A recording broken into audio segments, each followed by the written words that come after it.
মহানগৰীত খুৰাপাইয়ে গঢ়িলে অভিলেখ 2022 বৰ্ষত খুৰা বিক্ৰীত 1 নম্বৰত গুৱাহাটী মহানগৰ মহানগৰীত বৃহৎ পৰিমাণৰ ৰাজহ প্ৰদান খুৰাপাইৰ কামৰূপ মহানগৰত খুৰা বিক্ৰীত অভিলেখ গঢ়িলে 2022 বৰ্ষই বিগত বৰ্ষতকৈ প্ৰায় 125 কোটি টকা অধিক ৰাজহ সংগ্ৰহ মহানগৰ আবকাৰী বিভাগৰ কেৱল গুৱাহাটী মহানগৰীতেই সংগ্ৰহ হৈছে এই বৃহৎ পৰিমাণৰ ৰাজহ 2021 বৰ্ষত মহানগৰীৰ আবকাৰী বিভাগে সংগ্ৰহ কৰিছিল 309 কোটি 7 লাখ 86 হাজাৰ টকাৰ ৰাজহ ইয়াৰ বিপৰীতে 2022 বৰ্ষত মহানগৰ আবকাৰী বিভাগে সংগ্ৰহ কৰিছে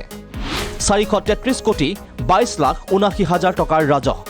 অৰ্থাৎ বিগত বৰ্ষতকৈ কেৱল গুৱাহাটী মহানগৰীতেই আবকাৰী বিভাগৰ ৰাজহ সংগ্ৰহৰ পৰিমাণ বৃদ্ধি হৈছে 40% পৰ্যন্ত 2022 বৰ্ষত গুৱাহাটীত বিক্ৰী 1 কোটি 2 লাখ লিটাৰ বিলাতী খুৰা আৰু 66 লাখ 23 হাজাৰ লিটাৰ বিয়াৰ উল্লেখযোগ্য যে 2022 বৰ্ষটোত গুৱাহাটী মহানগৰীত বিক্ৰী 1 কোটি 68 লাখ 32 হাজাৰ লিটাৰ খুৰা এতিয়া আপুনি একক মহানগৰীৰ উন্নয়নৰ বাবে চৰকাৰৰ ৰাজহ সংগ্ৰহত কিমান মহান অৱদান মহানগৰীৰ খুৰাপাইৰ ব্যুৰ' ৰিপৰ্ট প্ৰাগ নিউজ